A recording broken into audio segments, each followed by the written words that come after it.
အခုတစ်ခါအနေနဲ့ကျမကဆရာဒေါက်တာဖြိုးတီဟာရဲ့အခက်အခဲဆုံးကာလတွေကိုကြုံဖျက်ရတဲ့အခါဆိုတဲ့ဆောင်းပါးလေးတွေကနေပြီးတော့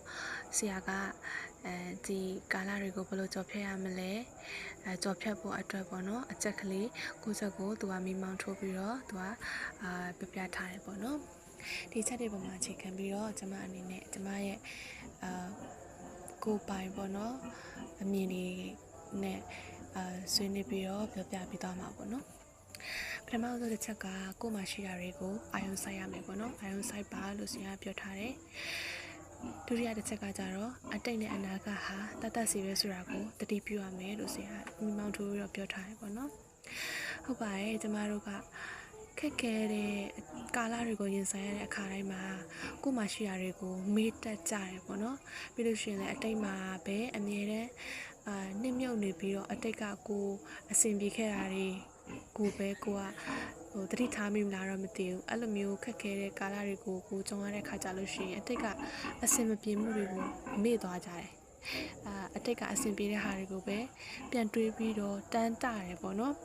တကယ်အတိတ်မှာလည်းကျမတို့ပြန်စဉ်းစားကြည့်ပေါ့အခက်ခဲတွေကိုကျမတို့တွေ့ခဲ့မှာပဲဒါပေမဲ့အနာဂတ်ရောက်လာတဲ့ခါကျတော့ဒီထက်ခက်ခဲတဲ့အခက်အခဲတွေကြောင့်အဲ့အတိတ်က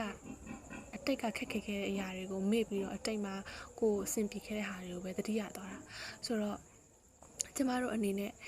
အခုခက်ခဲရတွေ့ကြုံနေရတဲ့အခက်ခဲရနောက်အနာဂတ်မှာဒါတင်းငယ်တဲ့အခက်ခဲလေးတစ်ခုဖြစ်သွားမှာပဲပေါ့နော်ဆိုတော့အနာဂတ်ကိုကြိုးပြီးတော့တွေးဖို့လည်းပြောတာမဟုတ်ဘူးလက်ရှိပြစ္ဆုတ်ပံမှာပဲကိုလှုပ်ရှားရှိတာကိုဆက်လုပ်သွားပါတော့ပြီးတော့အနာဂတ်ကိုတွေးပြီးတော့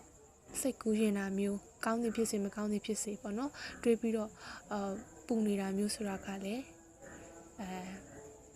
ဒါအချင်းကြီးတက်ပဲပေါ့နော်အဲ့ဒီထဲမှာ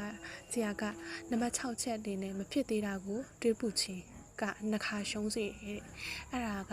အနာဂတ်ကိုတွေးပူရတာ ਨੇ အတူတူပဲဒါကြောင့်မလို့အတိတ်နဲ့အနာဂတ်ကတတ်စီပဲဆိုတာကိုတတိပြုထားရမယ်ပေါ့နော်ပြီးတော့ကိုယ်မှရှိတာတွေကိုအာရုံစိုက်ပါကိုယ်မှရှိတာတွေကိုအာရုံမစိုက်မိကြဘူးဒီလိုမျိုးခက်ခဲတဲ့အချိန်တွေကိုရင်ဆိုင်ရတဲ့အခါမှာဆိုလို့ရှိရင်ကိုယ့်တဲ့အဆင်ပြေနေတဲ့သူတွေအထူးသဖြင့်ပေါ့နော် social media တွေသုံးတဲ့ခါမှာဆိုလို့ရှိရင်လူတွေကတော့ဒီ social media ပေါ်မှာသူတို့အဆင်ပြေနေတဲ့အကြောင်းအရာတွေပဲသူတို့တင်ကြတာပေါ့နော်အဆင်မပြေတဲ့ဟာတွေလည်းတင်ကောင်းတင်မယ်အဆင်မပြေတဲ့ဟာတွေတင်တဲ့အခါမျိုးမှာဆိုလို့ရှိရင်ကျမတို့လည်းဘယ်လိုပြောရမလဲပုထုဇဉ်တွေဆိုတော့ကိုလည်းအဆင်မပြေဘူးသူတို့လည်းအဆင်မပြေတာချင်းအတူတူပေါ့နော်ဝမ်းသာမိရဲ့စိတ်မျိုးတော့အဲ့လိုတော့ခံစားမိကြတယ်ဒါပေမဲ့များသောအားဖြင့်ကိုယ်အဆင်မပြေတာတဲ့ပြေတဲ့ဟာတွေကိုပဲတင်နေကြတာဒါကလည်းကိုယ့်ရဲ့timing ကလည်းလိုသေးတယ်ကိုယ်အဆင်မပြေရတဲ့သူအဆင်မပြေရတဲ့တိုးနေလို့ရှိရင်တော့ငါမအဖော်ရှိသေးတာပဲဆိုပြီးတော့ကိုယ်ဖြေတာပေမဲ့ကံမကောင်းရင်တော့ပေါ့နော်ကံမကောင်းရင်တော့ကိုယ်အဆင်ပြေတဲ့ချိန်မှာတခြားလူကသူအဆင်ပြေတဲ့အရာတွေကိုတင်နေတာကိုသူတွေ့သွားတဲ့ခါကြလို့ရှိရင်ကိုယ်စိတ်ထဲမှာပို့ပြီးတော့စိုးတယ်ပေါ့နော်ပို့ပြီးတော့စိုးရတဲ့ခံစားချက်တွေကိုခံစားရနိုင်တယ်ဒါကြောင့်မလို့ကိုလူတိုင်းကသူတို့အခက်ခဲတွေနဲ့သူတို့လည်းအဆင်ပြေတယ်လဲမပြေတယ်လဲကိုလည်းအဆင်ပြေတယ်လဲမပြေတယ်လဲပေါ့နော်အဲ့ဒါကိုစိတ်ထဲမှာတတိကထားရမယ်ပြီးလို့ရှိရင်အမြဲတမ်းကိုနဲ့တခြားလူတွေကိုနှိုင်းယှဉ်နေတာမျိုးကိုကရှောင်ကျဉ်နေတယ်လို့ရှောင်ကျဉ်ရမယ်ပေါ့နော်သူတို့ပြ social media တွေကိုတတိထားရမယ်ပေါ့နော်နောက်တစ်ခုကကြတော့ပြည့်စုံတဲ့ဘဝဆိုတာမရှိဘူးဟုတ်တယ်ပြည့်စုံတဲ့ဘဝဆိုတာမရှိဘူးဟုတ်တယ်လူတိုင်းကသူ့အခက်ခဲနဲ့သူပေါ့နော်စောနာပြထားတဲ့အတိုင်းပဲပြည့်စုံတဲ့ဘဝဆိုတာမရှိပါဘူးပြီးတော့ပိုကောင်းတာတွေဖြစ်လာတာလည်းရှိတတ်တယ်ဒီဟာကလည်းဟုတ်တယ်ပေါ့နော်တခါတလေကြလို့ရှိရင်ခက်ခဲတဲ့ဟာတွေကပဲကိုဘယ်လိုပြောရမလဲပိုကောင်းတဲ့အရာတွေကိုတွေ့ကြုံရဖို့အတွက်အခွင့်အလမ်းပေးတာမျိုးပေါ့နော်အဲ့လိုချင်းတွေကိုဖန်တီးပေးတဲ့ပုံစံမျိုးလည်းဖြစ်သွားတတ်တယ်ကျမဒီ Facebook မှာပဲပေါ့နော်ဗီဒီယိုကလေးတွေ့ဘူးရယ်ပေါ့နော်အဲ့ဒီမှာဆိုလို့ရှင်မပြောထားလဲဆိုတော့ကိုရီးယားဇာတ်ကားလေးပါပဲအဲ့ဒီမှာအဖိုးကြီးတယောက်ကပေါ့နော်ကောင်မလေးတယောက်ကိုမေးတယ်လမ်းပြောင်းနေလို့ရှိရင် ဘာလို့မလဲလို့မေးလိုက်တယ်ကွာအဲ့ကောင်မလေးကဘယ်လိုပြန်ဖြေလဲဆိုတော့လမ်းဖောက်ရမှာပေါ့တဲ့အဲ့နဲ့အဖိုးကြီးကဘာပဲလို့ဆိုတော့မဟုတ်ဘူးတဲ့မင်းမားနေတာပေါ့နော်ဒါကလမ်းဖောက်ရမယ်ဆိုတာကအဲ့ဒါကမသိသေးတဲ့သူတွေပြောတဲ့စကားပေါ့နော်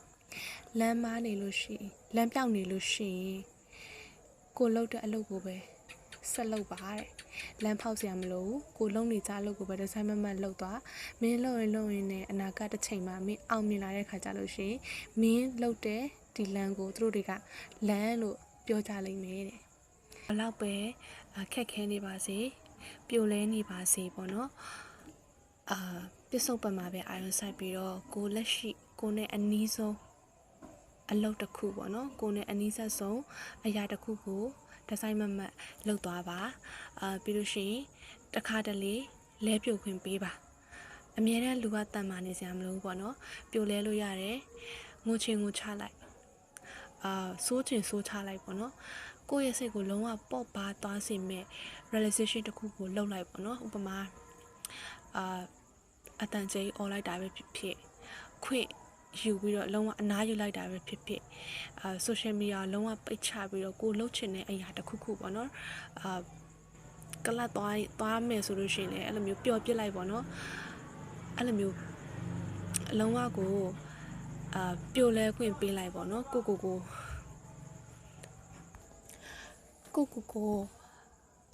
ုအလိုလိုက်ပေါ့နော်အဲ့တစ်ချိန်လေးကိုတော့ကိုအလိုလိုက်ထားရမယ်ပြန်ပြီးတော့ထိန်းပေါ့နော်ဘာဖြစ်လို့လဲဆိုတော့အရင်စီးမလွတ်သွားအောင်လို့ကိုပြန်ပြီးတော့ထိန်းပေါ့နော်ပြီးတော့နောက်တစ်ခုရှိတာကြတော့ညာဘက်တွေပါဘာတွေပဲဖြစ်နေပါစေမနေ့ကျရင်တော့နေပြန်ထွက်လာမှာပဲဟုတ်တယ်ဒီအခက်ခဲကြီးကအမြဲတမ်းပဲကိုယ်စီမှာတည်မနေဘူးဒါကိုတစ်ချိန်တော့ဒီခါတစ်ချိန်တော့ကြော်ဖြတ်သွားမှာပဲလွန်သွားမှာပဲပေါ့နော်အမြဲတမ်းဒီအရာကြီးကငါစီမှာဖြစ်နေမှာမဟုတ်ဘူးအချိန်တစ်ခုတော့ငါလိုတယ်ဒါကိုအချိန်တစ်ခုရောက်တာနဲ့ငါကြော်ဖြတ်နိုင်ငါကြော်ဖြတ်သွားလိမ့်မယ်သူကလည်းသူအလိုလျောက်ကြော်ဖြတ်သွားလိမ့်မယ်ပေါ့နော်ဥပမာကျမဆိုလို့ရှိရင်10တန်းပေါ့နော်10တန်းမှာတုန်းကစာမပွဲဖြေတဲ့10တန်းစာမပွဲအစစ်ကြီးဖြေတဲ့အခါမျိုးမှာဆိုလို့ရှိရင်လုံးဝလူကစိတ်လုံးဝအဆင်မပြေဘူးတခုခုကိုမိုင်ထွေတခုခုကိုဘယ်လိုပြောမလဲပေါ့ပပမရှိဘူးပေါ့နော်ဒီစာမိုးဝဲကြီးငါဖြေအောင်ပဲဘလောက်ပဲစာတွေပိုင်နိုင်ဆိုတာရနေတော့ညာလဲလို့စာမိုးပဲဆိုတဲ့အတီးကြီးကကိုအရန် stress ရစေတယ်ပေါ့နော်ခါကြတော့ကျမဘလို့ကိုအဲ့တော့ငယ်အဲ့တော့အသက်ရွယ်နေကိုဘလို့ heal လုပ်လဲဆိုတော့ဒီစာမိုးပဲပြီးလို့ရှိရင်ငါပြီးသွားပြီဒီတညလေးပဲငါကြက်ရမှာဒီတညပြီးလို့ရှိရင်ဒီဘာသာငါနောက်ဘယ်တော့မှကြည့်စရာမလိုတော့အဲ့လိုစိတ်မျိုးနဲ့ပေါ့နော်စူးစမ်းခဲ့တယ်ပြီးလို့ရှိရင်ကျမအချိန်ကုစားတာအရင်သဘောကျတယ်အချိန်ကိုကျမစောက်လိုက်တယ်ဘာလို့ပဲဖြစ်ဖြစ်လေကိုကလည်းကိုလေ့လာသည်ဖြစ်စေမလေ့လာသည်ဖြစ်စေကိုရသည်ဖြစ်စေမရသည်ဖြစ်စေအချိန်တစ်ခုရောက်ရင်တော့ဒီဘာသာကိုကျမဖြေရမယ်ဒီစာမွေးခန်းထဲကိုကျမဝင်ရမယ်အဲ့လိုစိတ်နဲ့ပဲကျမကြော်ဖြတ်လာခဲ့တာပေါ့နော်တဘာသာတရက်ပြီးတရက်ပေါ့ဒါကြောင့်မို့ကျမပြောချင်တာကအချိန်ဆိုတာကဆရာကြီးပဲပေါ့နော်ဆရာကြီးပဲသူကအကောင်လုံးကုစားပေးသွားလိမ့်မယ်ဒါကြောင့်မလို့အရင်ခက်ခဲနေတဲ့အချိန်တွေဆိုလို့ရှိရင်လည်းဒီတိုင်းဘောနော်ကိုလှုပ်ချင်တာကိုပေးလှုပ်လိုက်ပေါ့နော်အရင်ကိုပိတ်လောက်မထားနဲ့ပေါ့နော်ဒါမှမဟုတ်တစ်ခါတလေလဲပြုတ်ခွင့်ပေးပါတဲ့ဒါကြောင့်မလို့ကျမတို့လည်းအခက်အခဲတွေနဲ့ကြုံတွေ့ရတဲ့အခါဘလို့ရင်ဆိုင်ကြုံလာရမယ်ဆိုတာကိုဆရာဖြိုးတီဟာရဲ့ဒီဆောင်းပါးလေးကနေပြီးတော့ပေါ့နော်ဒီချက်ကလေးကိုဆက်အတိုင်းလိုက်လာပြီးတော့ကျင့်သုံးပြီးတော့ကျမတို့ရဲ့ဒီအခက်အခဲတွေကိုအတူတူကြုံဖြတ်ကြရအောင်လို့အားလုံးကိုကျေးဇူးတင်ပါတယ်